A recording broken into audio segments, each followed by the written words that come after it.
I survived 365 days in a zombie apocalypse, and even now when I say those words out loud, they don't feel real. They feel like something borrowed from someone else's nightmare. Not mine, not my life, but it is my life. It has been my life for 1 full year, and if I'm still breathing by the end of this recording, then maybe, just maybe, I've done something right in a world that has gone completely wrong.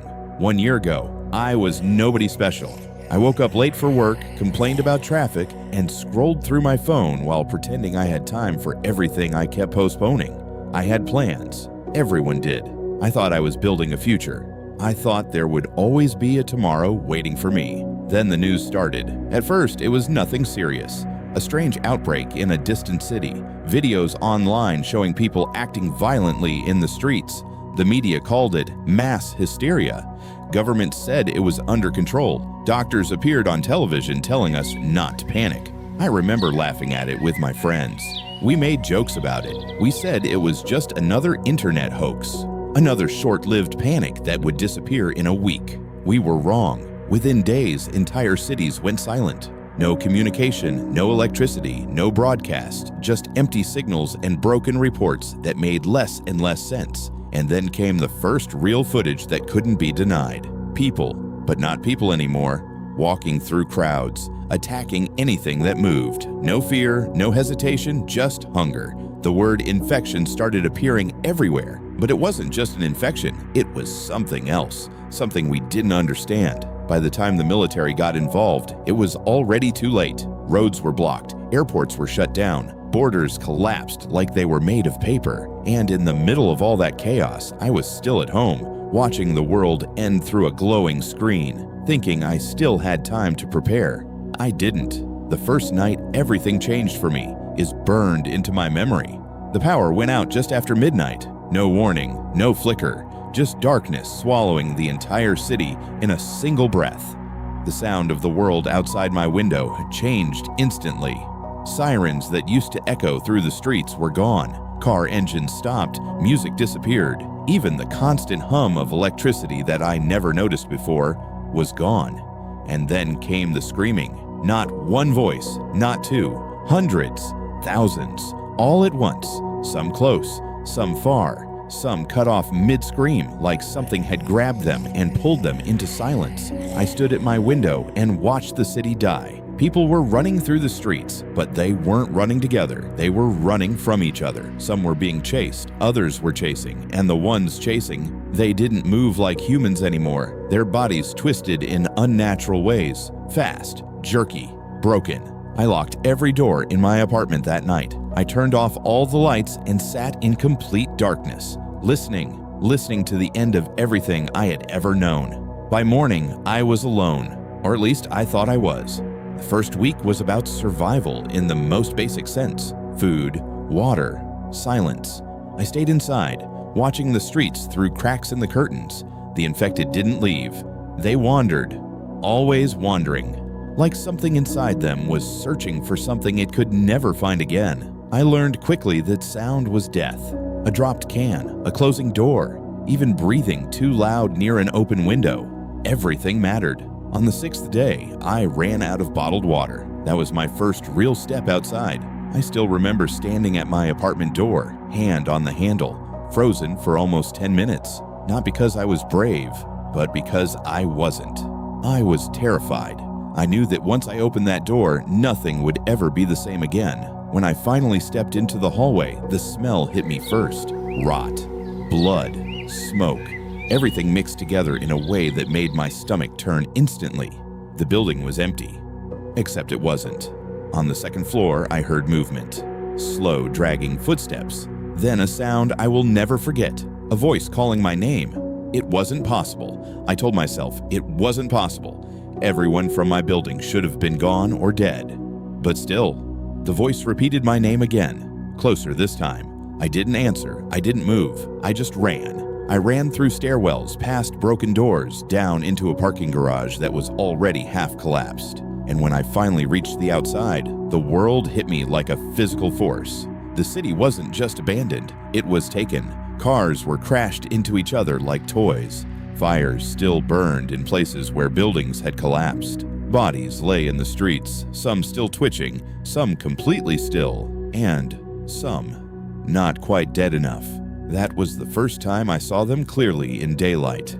The infected weren't just mindless. There was something wrong in the way they moved, like their bodies were being used by something that didn't understand how humans were supposed to function. I didn't stay outside long. I learned fast. This world didn't forgive mistakes. Days turned into weeks. Weeks turned into months. I stopped counting properly after a while. Time stopped being measured in dates and started being measured in hunger, in silence, in how many nights I survived without hearing something trying to break through my walls. I moved locations 3 times. The first place was a small apartment. The second was a half-collapsed office building. The third was a supermarket storage room. Cold, dark, safe.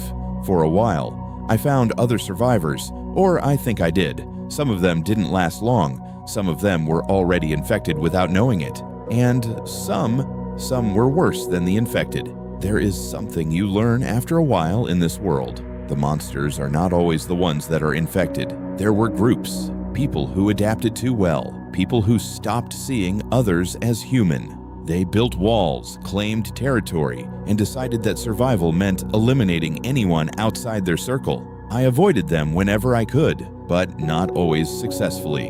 On day 173, I lost someone. I won't say their name, not because I forgot it, but because saying it out loud still feels like reopening a wound that never healed. We were trying to cross a bridge when it happened. It was supposed to be empty.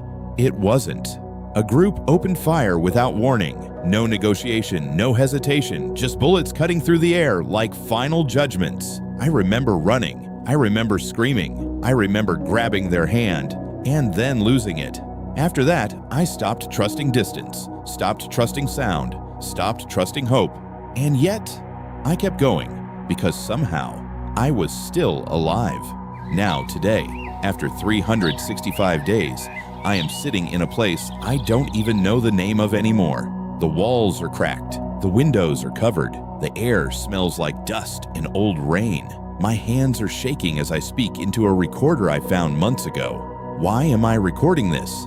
Maybe because I need to believe I existed before all this. Maybe because I need to believe someone will hear it. Or maybe because I'm afraid that if I stop talking, I will disappear completely. Outside, I can hear them again. The infected, closer than before, always closer. I check my weapons. 1 bullet is missing from yesterday. I don't remember using it. I don't remember anything anymore the way I used to. Time is breaking. Memory is breaking. Everything is breaking. And yet, something is still coming. Something I haven't seen before. They are not moving like the others. They are not wandering. They are looking, searching for me. The radio I found months ago suddenly turns on by itself, filling the room with static. And then a voice I thought I would never hear again. My name, whispered through the noise. Clear, close, too close.